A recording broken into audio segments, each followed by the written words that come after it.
რა არის ყველაზე გამაღიზიანებელი ასპექტი 7 ოქტომბრის შემდეგ შეერთებულ შტატებში ანტისემიტიზმის ზრდის? ბევრი რამ არის, რის გამოც შეიძლება გაბრაზდე, როცა ფიქრობ ებრაელებზე თავდასხმაზე ამერიკული მემარცხენეების უმრავლესობის მხრიდან. ისევე როგორც ხმამაღალი ხმები მემაჯვანე პლანკსეც. მაგრამ ალბათ შეცდომა მხოლოდ სიძულვილის გამავრცელებლების არ არის, რომლებიც ცდილობენ ებრაელებისადმი სიძულვილი ნორმად აქციონ. ეს არის მზადყოფნა ბევრი ლიბერალი ებრაელის მხრიდან, მიიღონ იდეა, რომ ისინი ყოველთვის მსხვერპლები იყვნენ ამერიკაში, ფაქტობრივად მოვლივად მხოლოდ უბრალოდ მოთმენილი სტუმრები და არა თანასწორი მოქალაქეები, რომლებმაც მნიშვნელოვანი როლი ითამაშეს შეერთებული შტატების აშენებაში. და რამდენიმე გამონაკლისის გარდა არასდროს განუცდიათ დევნა ისე როგორც ეს სხვაგან ხდებოდა. დღეს გადაცემა Think Twice-ში ჩვენ ღრმად ჩაუღმავდებით არა მხოლოდ თანამედროვე კრიზისის ფესვებს, რომელიც ამერიკაში ებრაელთა სიძულვილს უკავშირდება. არამედ ვეცდებით გავიგოთ, რატომ ასე ბევრს ჩვენგანს არ ესმის უღალატეს მათ ყოფილმა მეგობრებმა ჟურნალისტ ბაჩი უნგერ სარგონთან ერთად. ახალი წიგნის The Jews and the Left ავტორთან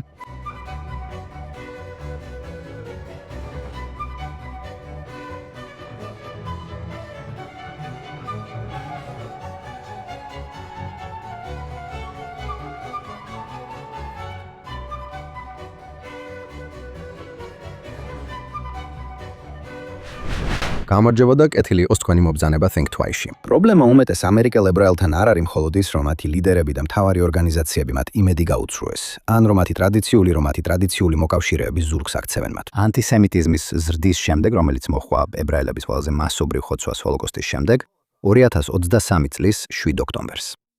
ნამდვილი პრობლემა ის არის, რომ უმეტესობა ამერიკელი ებრაელებისა, რომლებიც პოლიტიკურად ლიბერალები არიან, ვერ ხვდებიან, რომ იმ მოძრაობის მხარდაჭერის გაგრძელება, რომელიც მათ თეთრ დამთქმულებად ავიქვამს, ამს საუკეთესო შემთხვევაში თვითსაბოტაჟია, ხოლო უარეს შემთხვევაში სუიციდური. მათი ერთგულება პოლიტიკური მარცხენას მიმართ შეიძლება 100 წლის წინ აზრიანი იყო, როცა ებრაელთა სიძულვილი სულ მცირე ევროპაში ძირითადად მემარჯვენეების პროექტი იყო და როცა ლიბერალები უჭერდნენ მხარს თანასწორი შესაძლებლობების იდეებს, მუშათა დაცვისა და ისრაელის მხარდაჭერას, მაგრამ ეხლა ესე აღარ არის. მარცხენა ფლანგს ეხლა აკონტროლებენ დიპლომიანი ელიტები, რომლებმაც ეს ტრადიციული იდეები შეცვალეს. კრიტიკული რასის თეორიის, ინტერსექციონალობისა და სახლებრივი კოლონიალიზმის ტოქსიკური პროგრესული დოქტრინებით. ეს აძლევს ნებართვას ანტისემიტიზმისა და ებრაელთა გენოციდის მხარდაჭერისთვის ისრაელში. უფრო კონკრეტულად რო ვთქვათ, ესეთ პირობებში მარცხენაზე მიჯაჭვულობა ნიშნავს იმ ღირებულებების მიტოვებას, რომლებმაც ამერიკა ებრაელებისთვის უნიკალურად სტუმართმოყარე ადგილად აქცია. ამ ექსტრემისტების სოფუნხედველობის მირებით, ლიბერალმა ებრაელებმა არა მხოლოდ ამერიკა დააგმინეს, ისინი თითქმის გაუცნობიერებლად მიუტოვებიათ საკუთარი უფლება, რომ აქ თანასწორ პარტნიორებად ჩაითვალონ. ეხლა ერთი ადამიანი, ვინც ამ პრობლემაზე ბევრს ფიქრობდა, არის ავტორი და ჟურნალისტი ბაჩი უნგერ სარგონი. და ძალიან გვიხარია, რომ დღეს ისევ ჩვენთან არის. ბაჩი უნგერ სარგონი არის უიკენდის წამყვანი და გადაცემის ბაჩი წამყვანი არხზე News Nation. ის იყო რედაქტორი Newsweek-სა და Forward-ში, ასევე 3 წიგნის ავტორი. 2022 წლის ცუდი ამბები, როგორ ანგრევს დემოკრატიას გაღვიძებული მედია, 2024 წლის მეორე კლასი, როგორ უღალატეს ელიტებმა ამერიკის მუშაკაცებსა და ქალებს და მისი უახლესი წიგნი ებრაელები და მემარცხენეები. ბაჩი უნგერ სარგონ, კეთილი იყოს თქვენი დაბრუნება გადაცემაში იფიქრე ორჯერ. დიდი მადლობა მოწვევისთვის. ბაჩი, ძალიან მიხარია ისევ თქვენი ნახვა და დიდი მადლობა, რომ დღეს შემოგვიერთდით.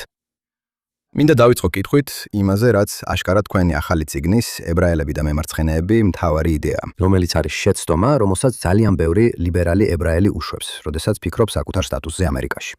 თქვენ ამტკიცებთ, რომ ისინი სულაც არ არიან უბრალოდ მოთმინებით მირებული სტუმრები დიასპორის კიდევ ერთ გაჩერებაზე, რომელიც შეიძლება მოუწიოთ დატოვება. ისევე როგორც ყველა სხვა ქვეყანაში, სადაც ებრაელები ცხოვრობდნენ ბოლო 2000 წლის განმავლობაში, ისინი არიან და იყვნენ ამერიკის ისტორიის დასაწყისიდან. თანასწორი პარტნიორები აქ. რატო ჩანს, რომ ასე ბევრმა ებრაელმა ეს არ იცის და როგორ იმოქმედა ამან მათ რეაქციაზე? 7 ოქტომბრის შემდეგ ანტისემიტიზმის ზრდასთან დაკავშირებით. ისინი ამას ვერ აცნობიერებენ, რადგან ზედმეტად განათლებულები არიან. ისინი დადიან იმავე პრესტიჟულ უნივერსიტეტებში, სადაც DSA-ის ყველა წევრი სწავლობს, რომლებიც ძირითადად woke გონებრივი ვირუსის ფაბრიკებია. ბევრი ებრაელი საოცარია ამ უნივერსიტეტებიდან woke გონებრივი ვირუსის გარეშე გამოდის. ბევრი სხვას ასე არ გაუმართლა. The Minds 7 ოქტომბერი თითქოს მატრიცაში ხარვეზი იყო. ისინი ყოველთვის ფიქრობდნენ, რომ როცა მათი დრო მოვიდოდა, დაჩაგრულთა რიგებში ჩაითვლებოდნენ. და იცით, სრულიად შეძრწუნებულები იყვნენ, როცა აღმოაჩინეს, რომ პროგრესულები მათ დამთრგუნველებად მიიჩნევდნენ. მაშინაც კი, როცა ისეთი საშინელი რამ მოხდა, როგორიც იყო 7 ოქტომბერი. და შემდეგ, რა თქმა უნდა, არის ის 30%, ვინც ზორა მამდანის მისცა ხმა, რომლებიც ზუსტად ვერ გამოარჩევთ საშუალო DSA-ის წევრისგან. ჩამოყალიბებულები ანტისიონიზმსა და ანტისემიტიზმში, რაც დღეს მარცხენას მთავარი გამსაზღვრელი თვისება გახდა. Sine qua non, ყველაზე მნიშვნელოვანი ფაქტორი. ამიტომ ვფიქრობ, პრობლემა აზროვნების წესშია. განათლებისაცაა და გარემოსიც. ზუსტად ეს გარემო მარცხნივ, ზედმეტად განათლებული, შეძლებული. იცი, ყველაზე ელიტარული ინსტიტუტების დიპლომების მქონე, რომელიც არის მარცხენაში ანტისემიტიზმის წყარო, სწორედ ის გარემოა, რომელსაც საშუალო ებრაელი ამერიკელი ეკუთვნის და თავის შვილებისთვის ესწრაფვის. და ვფიქრობ, რომ ეხლა ბევრს გარკვეული კოგნიტური დისონანსი აქვს. იმიტომ, რომ მათ არ იცოდნენ, რომ ეს მსოფლმხედველობა არა მხოლოდ ებრაელებს სძულს, არამედ სძულს ის ხალხიც, ვინც ამერიკა ჩვენთვის ასეთ სტუმართმოყვარე ადგილად გახადა. და ამ ხრივ წიგნში ვწერ. მათ არა მხოლოდ საკუთარ თავს ავნეს, არამედ ეს სინამდვილეში უზარმაზარი ღალატია ყველაფრისა, რაც ამ ქვეყანამ ჩვენთვის გააკეთა. გმადლობთ, რომ მოусმინეთ Think Twice.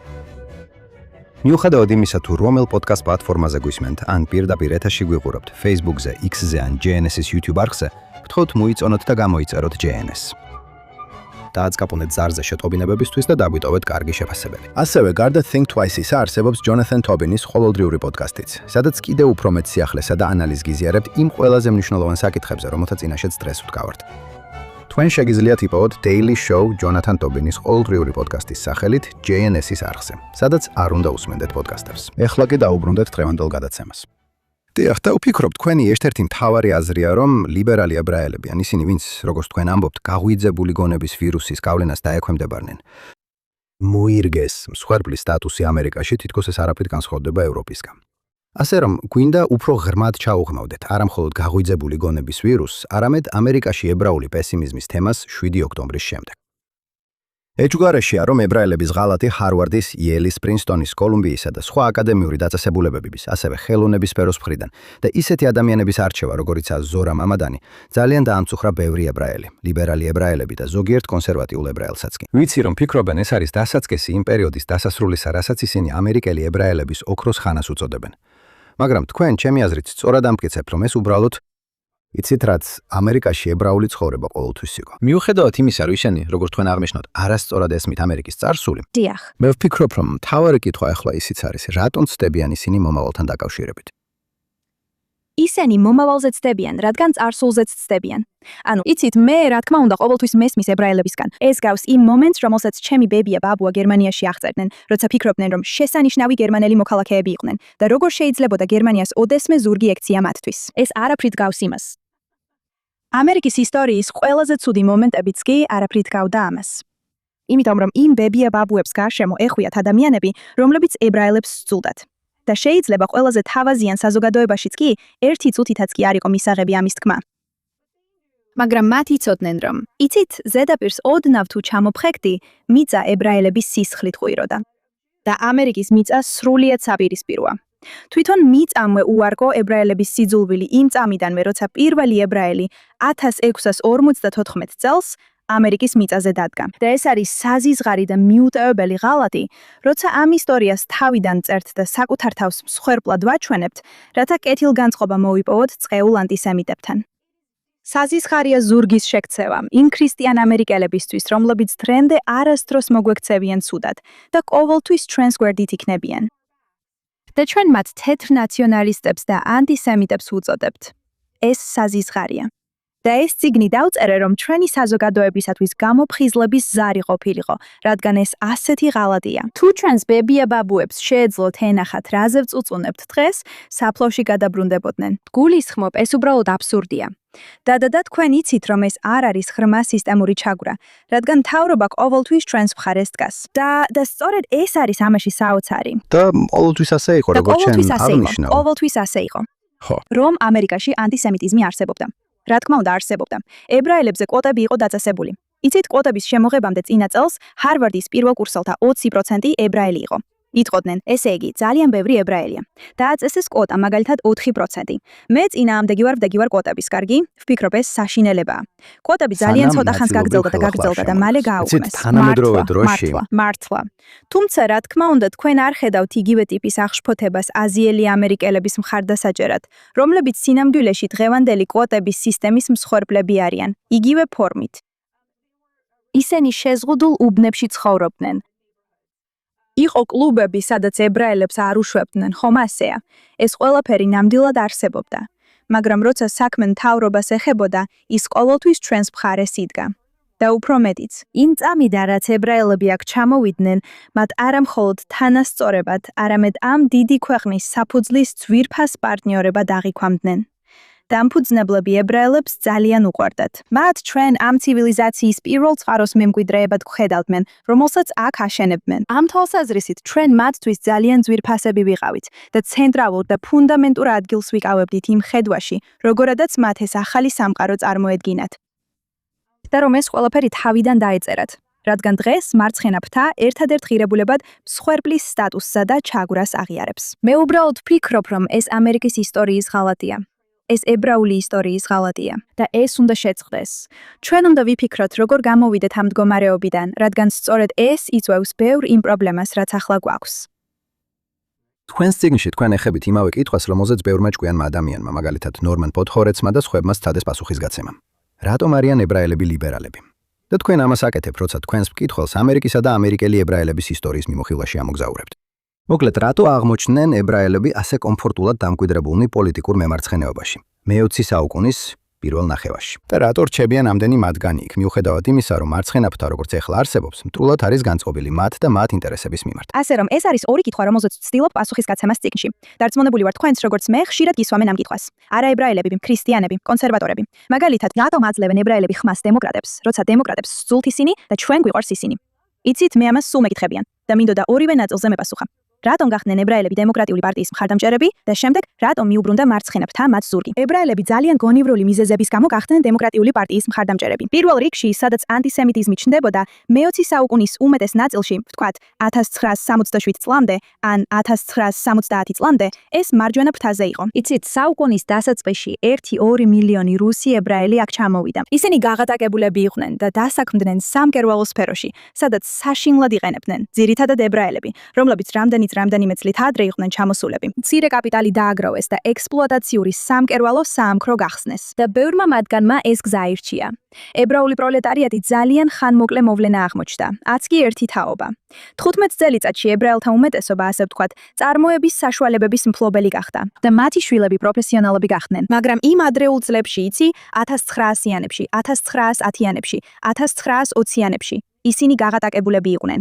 მათ დაიწყეს მუშათა მოძრაობა, რადგან სჯეროდათ, რომ მუშებად ღირსების უფლება უნდა ქონოდათ. და როცა ისინი თანდათან მაღლა ადიოდნენ და სარგებლობდნენ ამერიკული კაპიტალიზმით, ისინი ეძებდნენ მოძრაობას, რომელიც მხოლოდ სოციალისტური არ იქნებოდა, არამედ კაპიტალიზმის ჯანსაღად დაფასებასაც მოიცავდა, შრომის ღირსების შეწირვის გარეშე.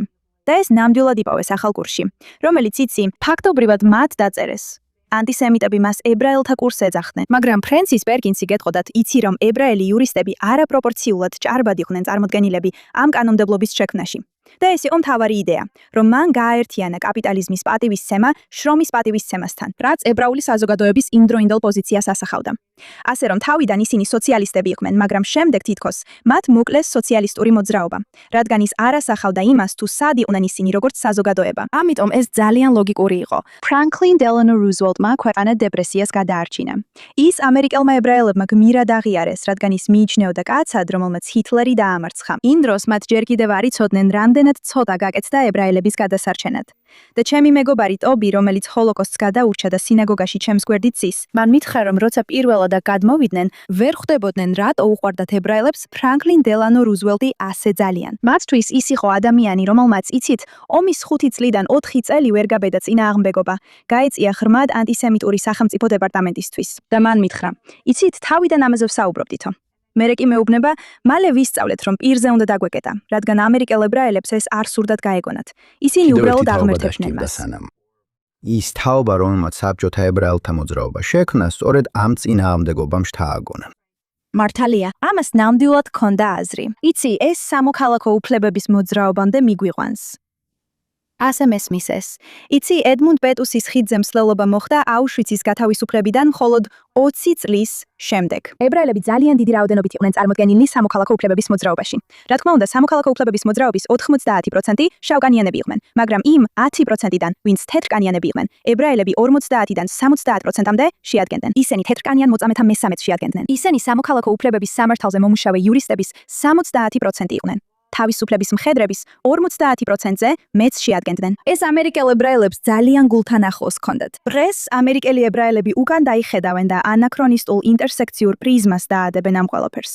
დაიტყვიან. ჩვენც ვიყავით წარმოდგენილები სამოქალაქო უფლებების მოძრაობაში, რადგან ჩვენც შევდიოდით დაჩაგრულთა რიგებში და გვესმოდა, რომ ანტისემიტიზმთან ბრძოლა მხოლოდ მაშინ არის შესაძლებელი, თუ ასევე ებრძვი ისლამოფობიას და ანტიშავკანიან რასიზმს. კარგი, იმ დროის ებრაელებმა იცოდნენ, რომ ეს სისულელე იყო. ისინი მონაწილეობდნენ სამოქალაქო უფლებების მოძრაობაში, რადგან იცოდნენ, რომ აქ არასდროს ყოფილან დაჩაგრულები.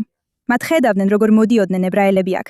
ჩემი მეგობარი ტობი გადავიდა ნიუ-ორლიანში. ის აქ ჩამოვიდა 6 თვით ადრე, სანამ ნიუ-ორლიანი დესეგრეგაციას განიცდიდა. ის ევროპაში იყო ადამიანი, რომელიც თავისი რასის გამო თითქმის განადგურების ზღვარზე იყო, ხოლო ამერიკის სამხრეთში გახდა აპართეიდის მსგავსი რასობრივი გამყოფი ხაზით მოსარგებლე. და ამერიკელმა ებრაელებმა იცოდნენ, რომ მათ ეს არასდროს გამოუცდიათ. მათ იცოდნენ, რომ მათთან ისე არასდროს მოქცეულან, როგორც შავკანიანებთან. და მათ ეს სულიერ ტვირთად მიაჩნდათ, რომ ის თავისუფლება და თანასწორობა, რაც ამერიკაში მოსვლის პირველივე წუთიდან ყველა ებრაელს ჰქონდა, შავკანიან ამერიკელებსაც, მათ შავკანიან მეზობლებსაც მიეღოთ. ამიტომაც სრულიად გასაგებია, რატომ ებრაელები უფრო დემოკრატიულ პარტიასთან აიგივებდნენ თავს. და ამავე დროს, როცა ანტისემიტიზმი ჩნდებოდა, ის მარჯვენა ფლანგიდან მოდიოდა. ეს ყველაფერი 60-იანი წლების ბოლოს შეიცვალა. მას შემდეგ, რაც დოქტორი კინგი მოკლეს, რომელიც ძალიან ახლოს იყო ებრაული საზოგადოებასთან, მაგრამ მისი მოძრაობა შეცვალა შავკანიანთა ძალაუფლების მოძრაობამ, რომელიც ძალიან ანტისემიტური იყო. ისინი საკუთარ თავს პოსტკოლონიური მოძრაობების ნაწილად მიიჩნევდნენ. ისინი საკუთარ თავს პალესტინელებთან აიგივებდნენ. ისრაელმა 1967 წელს დიდი სამხედრო გამარჯვება მოიპოვა, რაც შოკის მომგვრელი იყო, რაც პირველად გაახდა ისრაელი ამერიკის მთავრობისთვის საინტერესო სხვათა შორის. მანამდე ისინი დიდად არ ინტერესდებოდნენ ისრაელს. ეს ძალიან მნიშვნელოვანი საკითხია, რომელსაც ბევრი ადამიანი არასწორად ესმის. ნამდვილად გამორჩება. ისინი ისრაელს საბჭოთა კავშირის წინააღმდეგ ბრძოლაში მნიშვნელოვან მოკავშირედ აღიქვამდნენ. რა თქმა უნდა, საბჭოთა კავშირი არაბების მხარეს იდგა. მათ დაიწყეს ნარატივის გავრცელება, რომ სიონიზმი რასიზმია და ამერიკელებმა დაიწყეს ისრაელის აღქმა, როგორც საბჭოთა კავშირის წინააღმდეგ პოტენციურად ძალიან დიდი საფრთხე. სინამდვილეში ამაში ისინი მართლები იყვნენ და ასეც იყო.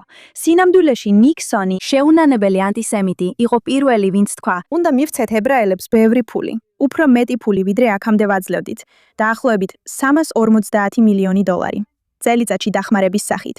და ის ამბობს, მათ უბრალოდ აიღეს ეს რიცხვი ჰაერიდან. მთავარი იყო ეს რიცხვი, რომელიც იყო 2 მილიარდი. ეს უბრალოდ იმისთვის იყო, რომ საბჭოთა კავშირისთვის მესიჯი გაეგზავნათ. ამას არანაირი კავშირი არ ჰქონდა ევანგელისტებთან, არანაირი კავშირი არ ჰქონდა ეიფაკთან ან ამერიკელ ებრაელებთან.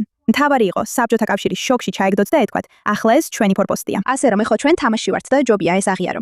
ეს იყო ამ ყველაფრის მთავარი აზრი. ამ ყველაფერს იცით აზრი ჰქონდა. მაგრამ იმ დრო მემარცხენეები მართლაც ეწინააღმდეგებოდნენ მილიტარიზმს. ისინი ეწინააღმდეგებოდნენ სამხედრო გამარჯვებებსა და სამხედრო ძალას. ეს ვიეტნამის ომის პიკი იყო. და რა თქმა უნდა, 70-იან წლებში ეს მართლაც უფრო გამძაფრდა. ასე რომ მემარცხენეები, როგორც შავი ძალაუფლების მოძრაობა, აიგივებდნენ თავს მთელ მსოფლიოში დაჩაგრულებთან. და შემდეგ გამოჩნდნენ პოსტმოდერნისტი ფრანგი ფილოსოფოსები, პოსტსტრუქტურალისტები, რომლებმაც ძირითადად ინტელექტუალური საფუძველი მისცეს იმას, რაც აქამდე არსებობდა. ეს იყო აქტივისტური რისხვა მილიტარიზმის წინააღმდეგ და იცი ეს ემოციური თანადგომა დაჩაგრულებთან, გაჯირვებულებთან და იცი აფრიკულ ქვეყნებთან, რომლებიც თეთრ კოლონიზატორებს იშორებდნენ. პოსტსტრუქტურალისტები მოვიდნენ და თქვეს, ნახეთ, არ არსებობს განსხვავება სწორსა და არასწორს შორის. მთელი იუდეო-ქრისტიანული საფუძველი დასავლური ცივილიზაციისა სისულელია. არსებობს მხოლოდ ძლიერები და უძლურები. მხოლოდ ინსტიტუტები, რომლებიც ძალაუფლებას იყენებენ უძლურების წინააღმდეგ. და ეს იდეა ელვის სისწრაფით გავრცელდა ამერიკულ უნივერსიტეტებში. და მან სრულიად დაიპყრო ჰუმანიტარული მეცნიერებები, სოციალური მეცნიერებები. წიგნში დეტალურად ყვები ზუსტად როგორ მოხდა ეს პრაქტიკაში. და შემდეგ ეს ყველაფერი ერთად შეიკრა. ერთი მხრივ იყო აქტივისტური ნაწილი, მეორე მხრივ უნივერსიტეტების ინტელექტუალური ნაწილი. მაგრამ ჩემი აზრით და ამას ჩემს სხვა წიგნებშიც ამოიცნობთ, ეს დარჩებოდა უნივერსიტეტის აკადემიურ წრეებში ეკონომიკური ნაწილის გარეშე. რეიგანის და შემდეგ ნეოლიბერალური ეკონომიკური მოდელი, რომელიც ამბობდა, საჭიროა კოლეჯის დიპლომი, რომ გქონდეს ცდომა ძალაუფლებაზე და ამერიკულ ოცნებაზე. რადგან ამან გამოიწვია ის, რომ რაც უფრო დიდხანს იყავი ამ სისულელე იდეებთან და სისუსტის თაყვანისცემასთან და იუდეო-ქრისტიანული დასავლური ცივილიზაციის უარყოფასთან შეშეხებაში, მით უფრო მაღლა შეძლებ ასლას ამერიკულ საზოგადოებაში. და თუ არ გექნებოდა შეხება ფუკოსთან, შავ პანტერებთან და ამ ყველაფერ სისულელესთან, ვერ შეძლებ მიაღწიო ამერიკული ოცნების ყველაზე საბაზისო მოდელს. ეს იყო ის, რამაც ეს უნივერსიტეტიდან გამოიყვანა და გაავრცელა დემოკრატიული პარტიის მთავარ ნაკადში, რომელიც ახლა კოლეჯის ნაწილია. განათლებულები, მედია, მაგრამ ასევე იცი მთელი ადამიანური რესურსების განყოფილება. ყველა, ვინც მუშაობს არაკომერციულ ორგანიზაციებში, ყველა, ვინც მუშაობს ერთ-ერთ ამ ინდუსტრიაში, სადაც უპირატესობას ანიჭებენ კოლეჯის დიპლომს. და ამავდროულად, ამის წინააღმდეგობა, ქრისტიანები, მუშათა კლასი, სოფლის მოსახლეობა, კარგავდა პოლიტიკურ და კულტურულ ძალაუფლებას, რადგან ისინი გაღატაკებულები იყვნენ. და ეს იყო ის, რამაც ვფიქრობ ჩვენი როგორც ერის ერთიანობა განწირა, მაგრამ ასევე ჩვენს უნარს, რომ წინააღმდეგობა გაგვეწია ამისთვის. ეს გახდა საერთო ენა არა მხოლოდ ელიტებისთვის. ისე როგორც მაშინ იყო, როცა ტომ ვულფი ამაზე წერდა, არამედ ფაქტობრივად ნებისმიერი საშუალო დონის, საშუალო გონების ადამიანისთვის, ვინც ამერიკაში ძალაუფლებას ესწრაფვის. და ვფიქრობ, სწორედ აქ გახდა ეს სრულიად ჩვეულებრივი. ისე რომ, როცა 7 ოქტომბერს ეს მოხდა, ყველა ვისაც კოლეჯის დიპლომი ჰქონდა, ვინც ამ გაღვიძებული გონების ვირუსის მანქანაში იყო გავლილი, მათ უბრალოდ არ ჰქონდათ უნარი ამ იდეიდან თავი დაეღწიათ. ჰამასი ალბათ კარგები არიან, რადგან მათ ნაკლები ძალა აქვთ იმპერიალისტურ, მილიტარიზებულ ისრაელთან შედარებით. დიახ, ვფიქრობ ეს ძალიან კარგი შენიშვნა და იცი, შენი წიგნის კონტექსტში ერთ-ერთი რამ, რაც ძალიან მომწონს მასში არის ის, რომ შენ გვაძლევ ესეთ მცირე ისტორიებს ებრაელებზე, რომლებიც თავიანთ უფლებებს იცავენ. ებრაელებზე, რომლებიც ამბობენ, ჰეი, აქ სხვანაირადაა. და ჩვენ აღარ ავიტანთ ამ სისულელეებს, იცი, რასაც სხვაგან ვიტანდით. და მაინც იცი ძალიან მომწონს ის ამბავი რაბინის დაკრძალვაზე, რომელიც ნიუ-იორკში, იცი, მე-20 საუკუნის დასაწყისში ჩაშალეს და შემდეგ წინააღმდეგობა გაუწიეს. და ეს არის თითქოს, იცი, ეს იყო თითქოს, კარგი, ეს არ არის რუსეთი. იცი, ჩვენ ამას არ ავიტანთ. ხო, მაგრამ 1 საუკუნის შემდეგ ებრაელები როგორც ჩანს მზად არიან აიტანონ ეს. ხო, იმიტომ რომ ფიქრობენ, რომ იცი, იმსახურებენ ამას. იცი და ეს ძალიან გამაღიზიანებელია ჩვენთვის, ვინც ამას გარკვეული პერსპექტივიდან უყურავთ, მაგრამ ეს სრულიად ლოგიკურია. და დაუბრუნდეთ იმას, საიდანაც დავიწყეთ ეზრეტოლი გაღვიძებული გონების ვირუსი.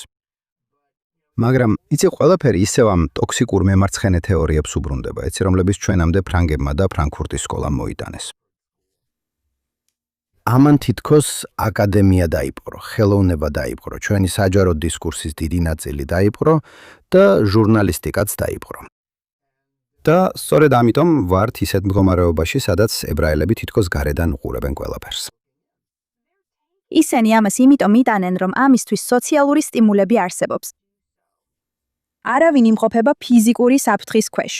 ანუ სწორედ ეს მაწუხებდა ყველაზე მეტად იმ დისკურსში, როცა ამბობდნენ, რომ ებრაელი სტუდენტები უსაფრთხოდ არ არიან. იცით, არის ესეთი, იყო ერთი კვლევა, რომელიც გამოვიდა და დაადგინა, არ მახსოვს ზუსტად იყო თუ არა უმრავლესობა, ზუსტი რიცხვები არ მახსოვს, მაგრამ კამპუსის კარვების პროტესტის მონაწილეთა დიდი ნაწილი თავს they them პრონომინებით მოიხსენიებდნენ. კარგი, ეს ადამიანები ფიზიკურად საშიშები არ არიან. ეს ნეიტრალური საშიშ სტერეოტიპებში შევიდა, მაგრამ ვიცი რას გულისხმობ. მე უბრალოდ ეს ის ფეხი არ იყო. იქ იყო გუნდი. ზუსტად ასე იყო. ძირითადად ქალები იყვნენ. ბევრი იყო ისეთი, ვინც they them ნაცვალსახელებს იყენებდა. ბევრი queer წარმომადგენელი. იცი, queer-ად თვით იდენტიფიცირებული.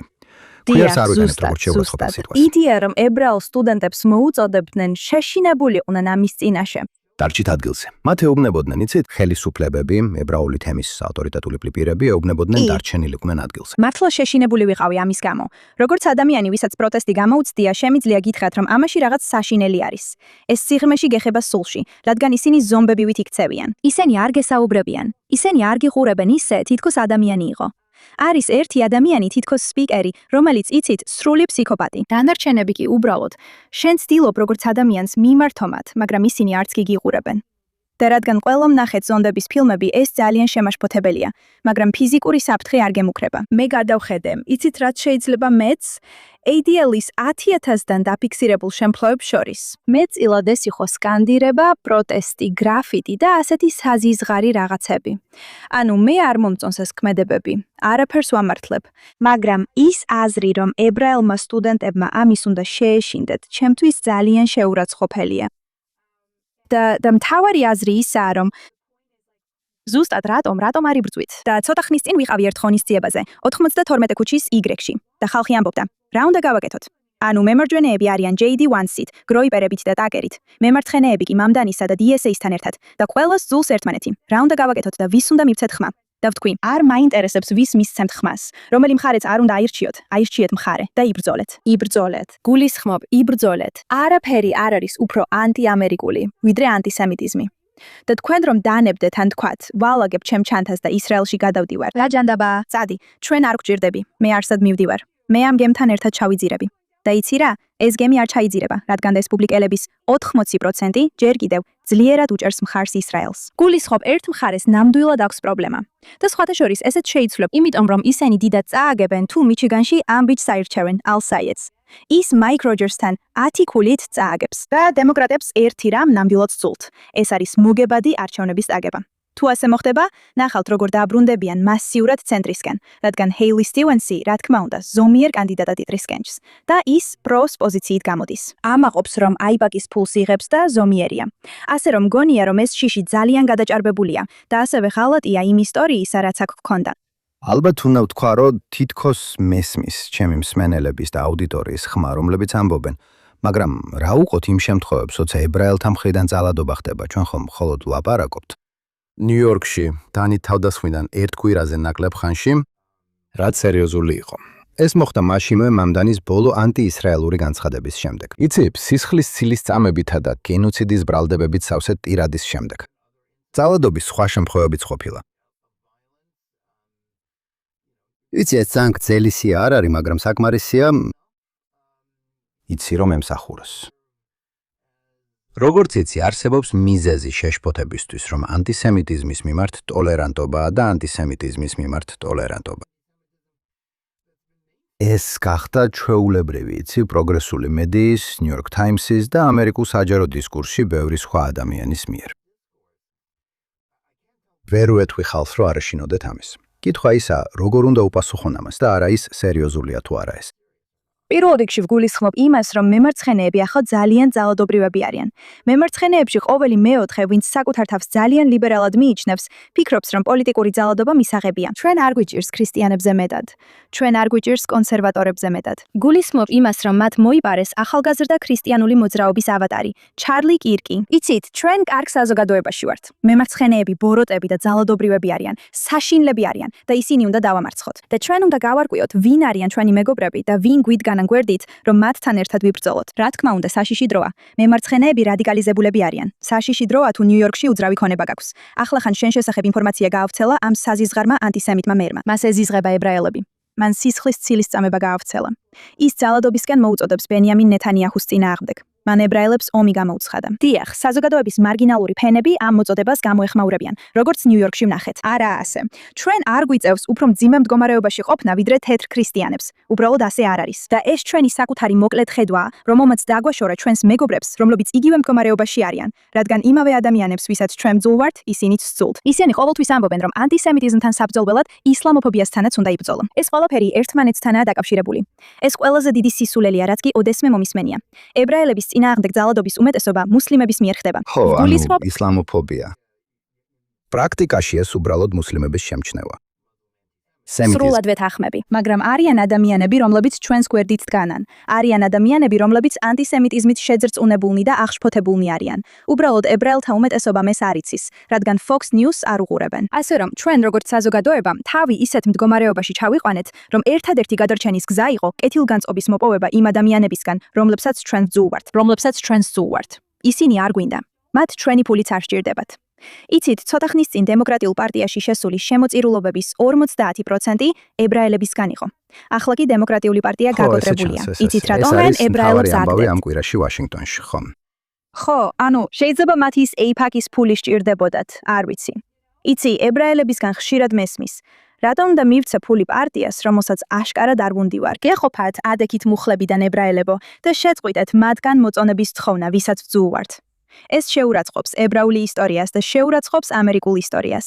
უნდა შევთვიტოთ ერთი მხარის ერთგული ყოფნა და დავიბრუნოთ ერთგულება ამ ქვეყნისადმი, რომელიც კაცობრიობის ისტორიაში უდიდესი ქვეყანაა. დიახ, ვფიქრობ, მოდი ცოტა უფრო ღრმად ჩაუღრმავდეთ დემოკრატების მომავალს. ახლა ხან თქვით რაღაცა ძალიან ოპტიმისტური დემოკრატების მომავალზე. იცით, ფაქტობრივად ამას წინასწარ მეტყველებთ და სხვაგანაც მომისმენია, რომ ამას ამბობთ, რომ 2028 წელს თქვენ ფიქრობთ, რომ დემოკრატები აირჩევენ ზომიერ კანდიდატს და არა ვინმეს ინტერსექციური მემარცხენეებიდან, რომ იყოს საპრეზიდენტო კანდიდატი. და მართლაც, თუ ელსაედი მიშიგანში დამარცხდება, ცით შეიძლება ეს იყოს ის გზამნილი, რომელსაც დემოკრატები ამ მოვლენიდან გამოიტანენ. უბრალოდ ვითხოვდი, რომ დემოკრატიული პარტიის მემარცხენებთან ნამდვილად არის, იცით, სწორედ ესაა ბირთვი. ესაა მომრჩეველი, იცით, ესენი არიან ადამიანები, ვინც პრაიმერებში აძლევენ ხმას. და იცით ეს, შემიძლია, მაგრამ არ ვეთანხმები ამას. მე, ჩემთვის დემოკრატიული პარტიის ბირთვი შავკანიანი ქალები არიან და მათ სძულთ ეს სისულელე. გულისხმობ მათ ეს სძულთ. ასეთი ადამიანი არ აინტერესებთ. CNN-ზე კარგი ციტატა იყო, სადაც ვიღაცამ თქვა: აბდულა საიედი უფრო მეტად ზრუნავს დასავლეთ სანაპიროზე, ვიდრე დეტროიტის დასავლეთ მხარეზე. მათ არ აინტერესებთ ისრაელი, მათ არ აინტერესებთ უკრაინა. ისინი ზომიერებას ამჯობინებენ. შავკანიანი დემოკრატები დემოკრატიული კოალიციის ყველაზე კონსერვატიული ნაწილი არიან, რაც დაფარულია იმიტომ, რომ ისინი თითქმის ყოველთვის დემოკრატებს აძლევენ ხმას. სოციალურად კონსერვატიულები ნამდვილად. სოციალურად კონსერვატიულები. ასე რომ, ჩვენთვის ის იდეა, რომ DSA არის თითქოს ბირთვი, ეს ნამდვილად გამოტოვებს ამბის დიდ ნაწილს. და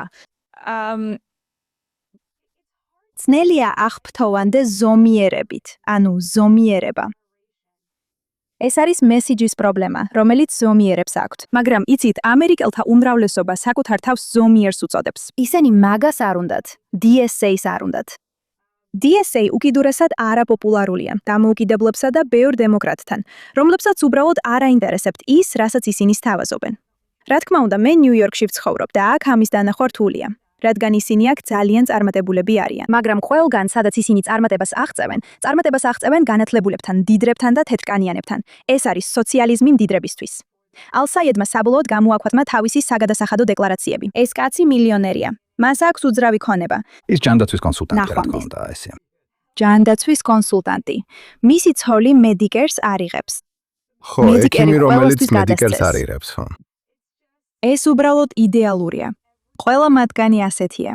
და სასაცილოა, რადგან ამბობენ, რომ ამის აღნიშვნა ისლამოფობიურია. რატომ უნდა სძულდეს ყველა მუსლიმს ისრაელი? რატომ უნდა იყოს ეს ჩემზე? მე ეს არ უნდა შევამჩნიო.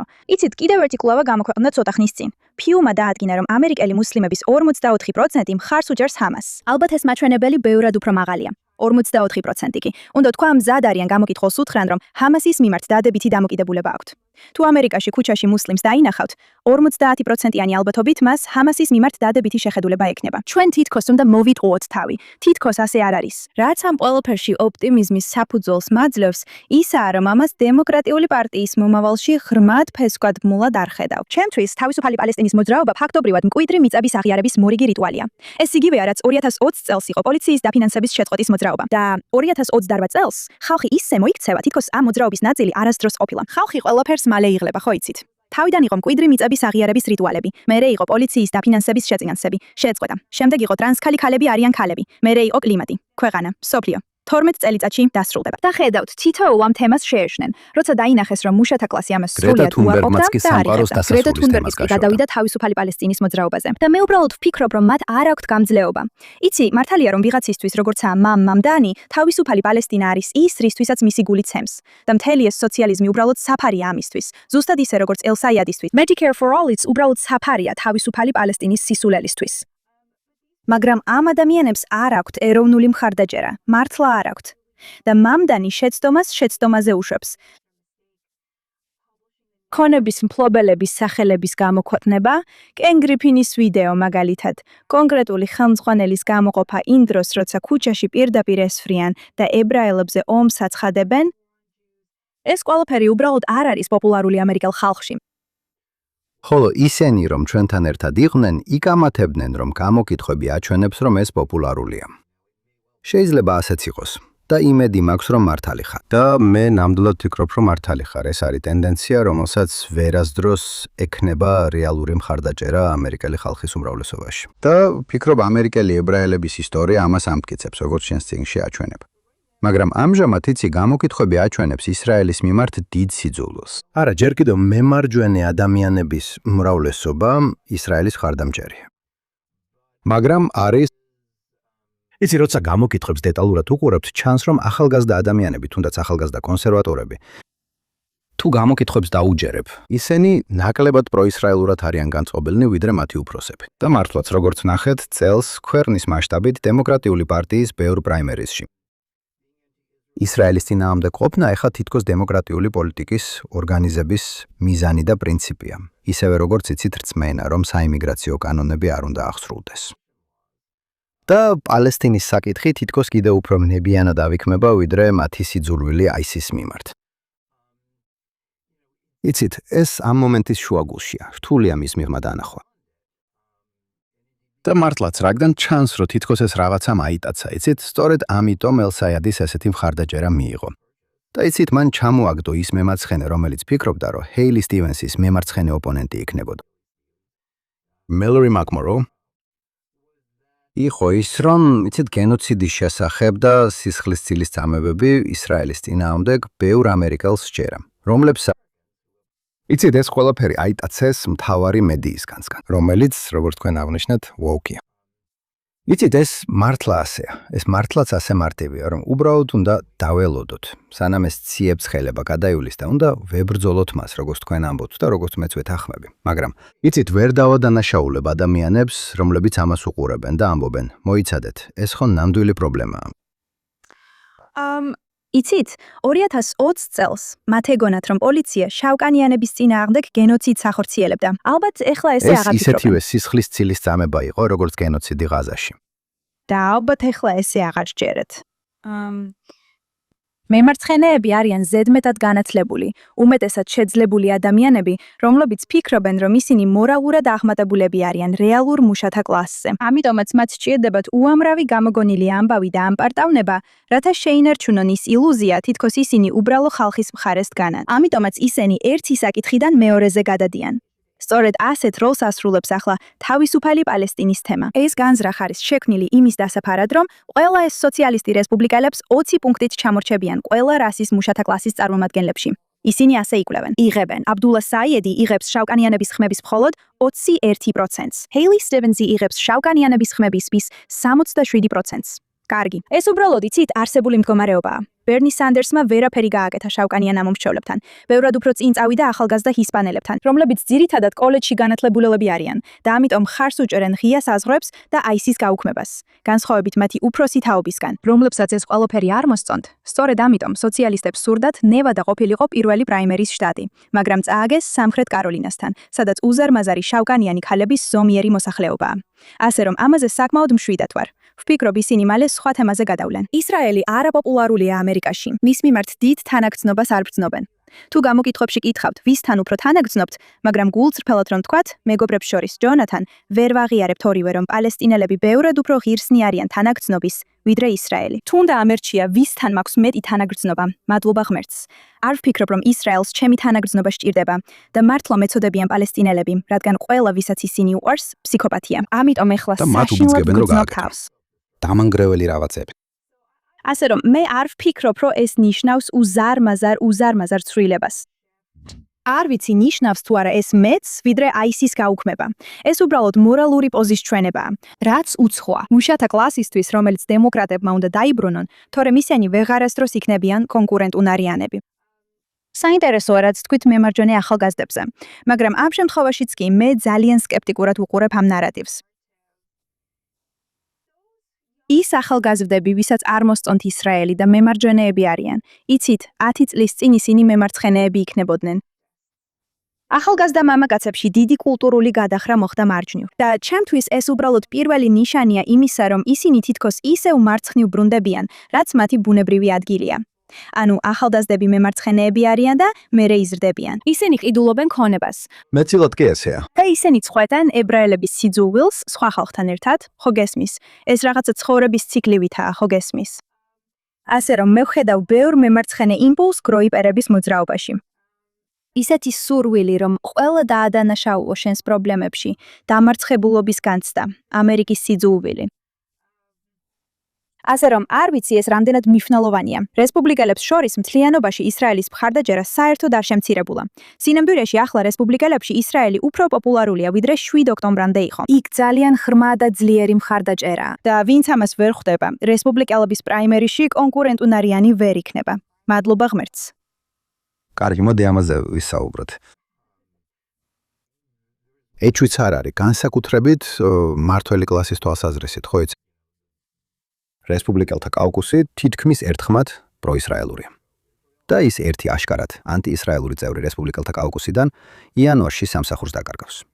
და თომას მასი. ესენი არ არის, ეს საკითხები ერთმანეთთან დაუკავშირებელი არ არის. დიახ, ზუსტად ასე, იმიტომ რომ როგორც იცით, მან კამპანია აწარმოა ისე როგორც აბდულ ელ-საიედმა, აიპაკეს წინააღმდეგ. ნახავთ, როგორ განვითარდება მოვლენები მიჩიგანში მომავალ კვირას, როცა ამ გადაცემას ვწერთ, ზუსტად 1 კვირით ადრე იმ პრაიმერიზე. მაგრამ ნახეთ, როგორ განვითარდა მოვლენები კენტუკიში, სადაც მის ოლქში სინამდვილეში ბევრი ებრაელი არ იყო. მაგრამ მან იცით, მწარედ დამარცხდა ტრამპის მხარდამჭერ კონსერვატორთან, ყოფილ სამხედრო საზღვაო სპეცრაზმელთან, რომელსაც ტრამპი უჭერდა მხარს. იცით, მასი იძულებული გახდა ეთქვა, რომ თუ მასთან დაკავშირება მინდა, თელ-ავივში უნდა ვეძებო. იცით, ამას მემარჯვენეებში არანაირი გავლენა არ ქონია. მაგრამ არის ერთი ძალიან დიდი გამონაკლისი მტკიცე პროისრაელურ განწყობებში მემარჯვენეებში სულ მცირე მართო კლასში. და ეს საკმაოდ დიდი გამონაკლისია. ეს არის შეერთებული შტატების ვიცე-პრეზიდენტი ჯეი-დი ვანსი, რომელიც იცი და ამას ვამბობ როგორც ადამიანი, რომელიც თავიდან საკმაოდ სიმპათიით იყო განწყობილი მის მიმართ. იცი, სულ ცოტა თავდაპირველად. და იცი, მე მაშინ დამკარგა, როცა Turning Point USA-ს ფესტივალზე, America Fest-ზე გასულ დეკემბერში გადაწყვიტა, რომ საჯაროდ ნეიტრალური იქნებოდა, იცი, თაკერ კარლსონის ანტისემიტიზმის საკითხზე. და როგორც ჩანს, ეს პოზიცია კიდევ უფრო გაამყარა ჯო როგანთან ინტერვიუში. იცი, ისრაელს ადანაშაულებს 1000 რამეში, ფაქტობრივად ისე იქცევა, თითქოს გროიპერების ხმა, იცი, რეალურია და თითქოს რაღაც იცის, იცი, ამერიკული მემარჯვენეების პოლიტიკაზე, რაც შენ და მე არ ვიცით. რატომ ხდება ის? ვგულისხმობ გამოკითხვები აჩვენებს, რომ გროიპერები სრულიად მარგინალები არიან და ძირითად საზოგადოებას სძულს ისინი. ასე რომ ის ამაში სრულიად ცდება. მინდა დეტალურად განვიხილო, რა თქვა მან ჯო როგანთან. მან თქვა, რომ ამერიკელი მოქალაქეები, ვისაც მისი საშინელი მემორანდუმი არ მოეწონა, ბოდიში გამომართვით ასეთი სიტყვებისთვის. ისიც დაამატა, რომ თითქოს ჩვენ ისრაელისგან ვიღებით ფულს. ასე რომ მან ცილი დასწამა ამერიკელ მოქალაქეებს, ვისაც პრობლემა ჰქონდათ იმ შეთანხმებასთან, რომელიც უკვე ჩავარდა, რადგან ის საშინელი იყო. იმ დროს, როცა ის საუბრობდა, დიახ, რადგან ის იმეორებდა ობამასა და ბაიდენის შეცდომებს, რომ პირდაპირ თქვათ. JCPOA-სთან ახლოსაც რომ ყოფილიყო, ეგეც დიდი იღვალი იქნებოდა მისთვის. მან ბევრად უარესი მიიღო. მან დაგვაბრალა თითქოს ორმაგი ერთგულება გვაქვს და თითქოს ისრაელი გვიხდის ფულს, რაც ანტისემიტური ცილისწამების ყველაზე ძველი ფორმაა. ეს საშინელი რამაა, რომ ვიცე-პრეზიდენტმა ასე ილაპარაკოს იმ ქვეყნის მოქალაქეებზე, რომელსაც ემსახურება. მოქალაქეებზე, რომლებიც მის მხარეს არიან. უბრალოდ შემზარავია. ეს ისრაელს არ ეხება. მან თქვა, რომ ის ისრაელის საკითხში ზომიერია. მეც ზომიერი ვარ ისრაელის საკითხში, თუმცა ეს რესპუბლიკური პარტიის პოზიცია არ არის. როგორც ლოურენს ჯოუნსმა აღნიშნა Fox News-ზე, მან თქვა: ბატონო ვიცე-პრეზიდენტო, ეს რესპუბლიკური პარტიის პოზიცია არ არის ისრაელის საკითხში. საუბარი ისრაელზე არ არის. საუბარია იმაზე, როგორ საუბრობს ის ჩემზე. იმიტომ რომ უნდა მაგრძნობინოს, თითქოს უნდა დავამტკიცო, რომ მარკ ლევინის მსგავსი არ ვარ, რომ პირველ რიგში ამერიკას ვაყენებ და არა ისრაელს. უნდა მაგრძნობინოს, თითქოს მუხლებზე უნდა დავდგე და ვთხოვო, რომ აღიარონ. ნამდვილად ამერიკა პირველ რიგში ვარ. დაივიწყე ეგ. ეგ მემარცხენეობაა. ეს მემარცხენეობაა. გსურთ რომ თქვენს ებრაელებს ეგრძნოთ, თითქოს რაღაცის დამტკიცება სჭირდებათ, რომ ორმაგი ერთგულება არ აქვთ. ხუმრობთ ახლა ამით. არა, აბსოლუტურად არა. უბრალოდ აბსოლუტურად არა. და უნდა გითხრათ, ყოველდღე მესმის ადამიანებისგან, არა ებრაელებისგან. მე არასოდეს მივცემ ხმას JD-1-ს. ყოველდღე ადამიანები მწერენ და ამას მეუბნებიან. ისინი შეძრწუნებულები არიან იმით, თუ როგორ საუბრობს ის ამ საკითხებზე. ამასობაში, ამას ვიტყვი. ყოველდღე დემოკრატებისგან მესმის, რომ ისინი დიდი სიამოვნებით მისცემდნენ ხმას მარკო რუბიოს. დემოკრატები თავგამოდებული, არასოდეს მიუციათ ხმა რესპუბლიკელისთვის. სრულიად არ უჭირთ მისი არჩევის წარმოდგენა. რა თქმა უნდა, თუ ის ისეთ ადამიანს ეჯიბრება, როგორიცაა AOC, მაგრამ თუნდაც გევინ ნიუსომი იყოს, არა რუბიო. ჯოშ შაპირო შეიძლება შაპიროს მისცენ ხმა, ხო გესმით? კარგი ამბავია, ჩემი იმავე კრებულის წევრისთვის აქ, ფილადელფიის მხარეში. მაგრამ ეს არ არის უმნიშვნელო. ბევრი რესპუბლიკელია, რომლებიც არასოდეს განიხილავდნენ JD-1-ს, განსაკუთრებით ქალების სხვათა შორის. მას ნამდვილად აქვს პრობლემა ქალებთან. და ბევრი დემოკრატი, ვინც პირველად ცხოვრებაში წარმოიდგენს რესპუბლიკელად ყოფნას. კარგი. ფაქტობრივად, რასაც ამბობთ, არის ის, რომ ძალიან ადრე ჩატარებული გამოკითხვები, რომლებიც მუდმივად ტარდება იმის შესახებ, თუ ვინ იქნება ნომინანტი, სადაც once ჯერ კიდევ აქვს მნიშვნელოვანი უპირატესობა. მარკო რუბიო ამბობს, რომ აღარ იღრის კენჭს. უკვე განაცხადა, რომ JD-1-ის წინააღმდეგ არ იბრძოლებს. ასე რომ, მიუხედავად იმისა, რომ სრულად ვეთანხმები ყველაფერს, რაც ახლა თქვით, ვერ გამოურიცხავ JD-1-ის შანსებს. ის მოქმედი ვიცე-პრეზიდენტია. და თუ პრეზიდენტი ტრამპი არ ჩაერევა, იცით, და რა თქმა უნდა, მას ყოველთვის უყვარს ჩარევა, როცა ხედავს ვინ აპირებს გამარჯვებას. ვერ გამოურიცხავ მის შანსებს, რომ გახდეს 2028 წლის რესპუბლიკური პარტიის ნომინანტი. ვერც მე გამოურიცხავ, რადგან რესპუბლიკური პარტიისგან არასდროს გამიგვირდება, რომ იცით, გამარჯვება ხელიდან გაუშვეს. გულისხმობ, მოგებული საქმე წააგონ და არასწორი არჩევანი გააკეთონ. ასე რომ ძალიან სავარაუდოა, რომ ის იქნება ნომინირებული. ის არ არის კონკურენტუნარიანი საერთო არჩევნებში. ასე რომ ვინც არ უნდა დაუპირისპირდეს მას, იქნება ეს ალექსანდრია ოკასიო-კორტესი თუ გევინ ნიუსომი. პრეზიდენტი იქნება ის ადამიანი, ვინც მას დაუპირისპირდება. არ ვიცი, მე ვფიქრობ ალექსანდრია ოკასიო-კორტესი, JD-1-ს ეს რაღაცნაირად კომპიუტერული მოდელი აქ არ მუშაობს, რადგან ხო, ამაში დარწმუნებული არ ვარ, მაგრამ ეს ისე გვაბრუნებს იმ კითხვაზე, რომ, იცი, შეუძლია თუ არა მემარცხენეებს დემოკრატიული პარტიის კონტროლის ხელში არება. იცი, ბერნი სანდერსის ფრთას გონია, რომ ბოლოს ამ არჩევნებში ჰილარი კლინტონმა და ჯო ბაიდენმა მოატყუეს. ისინი ფიქრობენ, რომ 2028 წელს მათი ჯერია. სამხრეთ კაროლინაში შავკანიანი ქალების ფაქტორის მიუხედავად. იცი, მოდი ცოტა ხნით ისევ ამაზე დავბრუნდეთ. მართლა ფიქრობ, რომ იცი, ჯოშ შაპიროსნაირები დემოკრატიულ პრაიმერიზებს შეემერიზეთ მათ დამარცხებას? არ ვიცი. იცი, კამალა ჰარის ნამდვილად კარგი შანსი აქვს. ალბათ ის იღრის კენჭს. და ის თუ იღრის კენჭს, სამხრეთ კაროლინაში აუცილებლად გაიმარჯვებს. ახლა იცი რას ნიშნავს ეს? იცი, შეუძლია თუ არა ნევადაში გაიმარჯვოს? ალბათ არა. შეუძლია თუ არა ნიუ-კაჩუში გაიმარჯვოს? ალბათ არა. პიტ ბუტიჯეჯი ნიუ-ჰემპშირში გაიმარჯვებს. ძალიან სახალისო იქნება. ძალიან აღფრთოვანებული ვარ ამით. მართლა მე კარგი, ჩვენ ჟურნალისტები განსაკუთრებით იმიტომ, რომ ჩვენ ეს საქმე ძალიან გვიყვარს, მაგრამ იცით, ამ მომჩევლებს ისრაელი არ აინტერესებთ. ამ პრაიმერის 90% ისრაელზე იქნება. ასე რომ ყველაფერი არეულობა იქნება და უბრალოდ სიამოვნება იქნება ამის ყურება. ეხლა რა თქმა უნდა ეს დამოკიდებულია იმაზე, რა ხდება მემარჯვენე ფლანგზე. იმიტომ რომ თუ ისინი იცით, თუ JD Vance-ი დაასახელეს და პრაიმერი არ იქნება, იცით ეს საშინელი იქნება, იმიტომ რომ ალბათ დემოკრატები ყველაზე სუსტ კანდიდატს მიიღებენ და მერე ჩვენ ყველაზე სუსტი პრეზიდენტი გვეყოლება, რაც დიდი ხანია არ ყოლია. მაგრამ ეხლა ჯერ კიდევ იმედი მაქვს. მე მგონია რომ ძალიან ნაკლებად სავარაუდოა, რაც მე ვიცი. იმის გათვალისწინებით, რაც ვიცი მარკო რუბიოს შესახებ, არ მგონია, რომ ის ასეთი მშიშარა იყოს და არ შეასრულოს თავისი ვალი, როგორც ამერიკელმა. მას, როგორც ამერიკელს, ვალდებულება აქვს 2028 წელს იყაროს კენჭი. ასე ვფიქრობ მე. და ის არ მეჩვენება ისეთი ადამიანი, რომელიც თავის ვალდებულებებს გაურბის, ან თავის ქვეყანას ზურგს აქცევს. ესე ვხედავ ამას. მაგრამ არასოდეს იცი.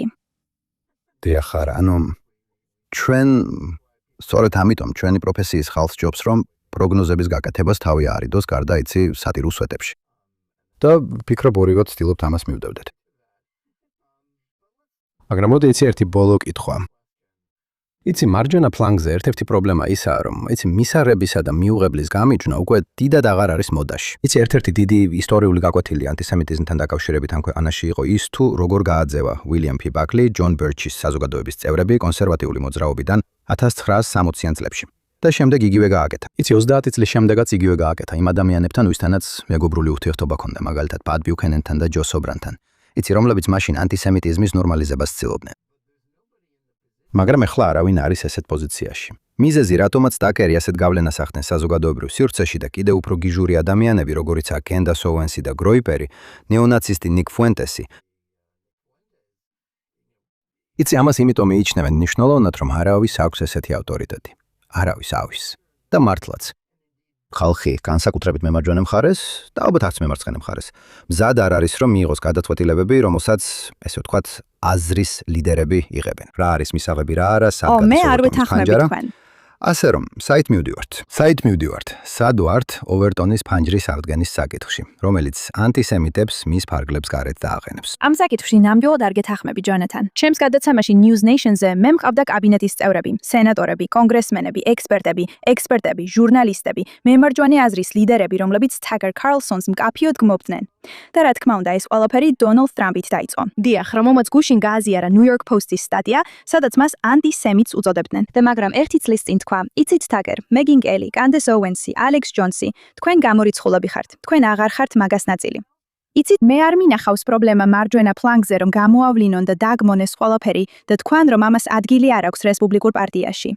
თუ ასე ლაპარაკობ ებრაელებზე, ყველასთვის მიუღებელი ხდები, გარდა შეერთებული შტატების ვიცე-პრეზიდენტისა. ასე რომ ამ ინფორმაციას როგორც გინდათ, ისე მოეკეცით. ვიცე-პრეზიდენტის გარდა ყველას არ ქონია პრობლემა გროიპერების და ტაკერის გარიცხვაში. ამასობაში კი, მარცხენა ფლანგზე, იგივე ტიპის ადამიანები აღზევდნენ და გახდნენ ცნობილი სახეები. ასე რომ, ხასიათისა და სიმამაცის მხრივ, მარცხენასა და მარჯვენას შორის უზარმაზარი განსხვავებაა. მე პირიქით ვნახე ის, რასაც თქვენ აღწერთ. დაწყებული Heritage Foundation-ით, მასობრივი გადინებით, Tucker Carlson-ის მხარდაჭერის გამო კევინ რობერტსისგან. უბრალოდ დაუჯერებელია. დაუჯერებელი და ძალიან სასიამოვნოა ამის ნახვა. ვგულის, იმიტომ რომ მათ იციან, რომ ეს არის ის, რაც მათ ამომრჩევლებს სურთ. ხო, მე ვფიქრობ, რომ ეს ბრუნდება იმაზე, მე მგონი, იცი, შენი წიგნის ძირითადი დასკვნა, რომელიც არის ის, რომ ამერიკა ჯერ კიდევ გამორჩეული. იცი, ამერიკა განსხვავდება დანარჩენი მსოფლიოსგან იმით, თუ როგორ ექცევა ებრაელებს. რადგან თავად ამერიკა კი ყოველთვის იყო. გამორჩეული იმით, თუ როგორ თავად წარმოაჩენდა თავს და როგორ ფიქრობდა საკუთარ თავს. და მთავარი არგუმენტი არც ისე ძალიან ეხება იმას, იქნებიან თუ არა ადამიანები კეთილგანწყობილნი ებრაელების მიმართ. ეს უფრო იმაზეა, რას ფიქრობენ ამერიკაზე და რომ მემარცხენეები, რომლებიც ანტისემიტები არიან, სულთ ამერიკა, იცით, ბევრად უფრო მეტად.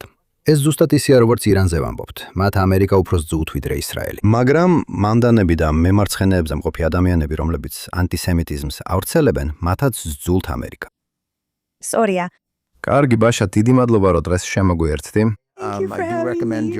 ციგნი. ანუ შენი პირველი ორი ციგნი, მე მაინც ვფიქრობ, რომ Bad News-ი საუკეთესო ციგნია. მედიის მიკერძოებაზე, რაც კი ოდესმე წამიკითხოს. მე ურჩევ ყველა სამივე შენს ციგნს და მათ შორის Jews and Left War Readers. როგორ შეუძლიათ ჩვენს მსმენელებს და მაყურებლებს მიიღონ ეგზემპლარი და როგორ შეუძლიათ თვალყური ადევნონ თქვენს საქმიანობას. თქვენ შეგიძლიათ შეიძინოთ იგი Amazon-ზე და ყველგან, სადაც ციგნები იყიდება.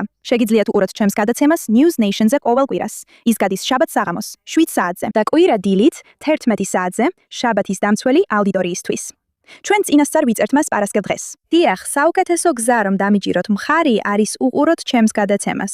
მაქვს Substack-იც, წაიკითხოთ ჩემი ნამუშევრები და მიყვეთ ჯონათანს, რადგან ის მორალური შუქურაა სიბნელის დროს.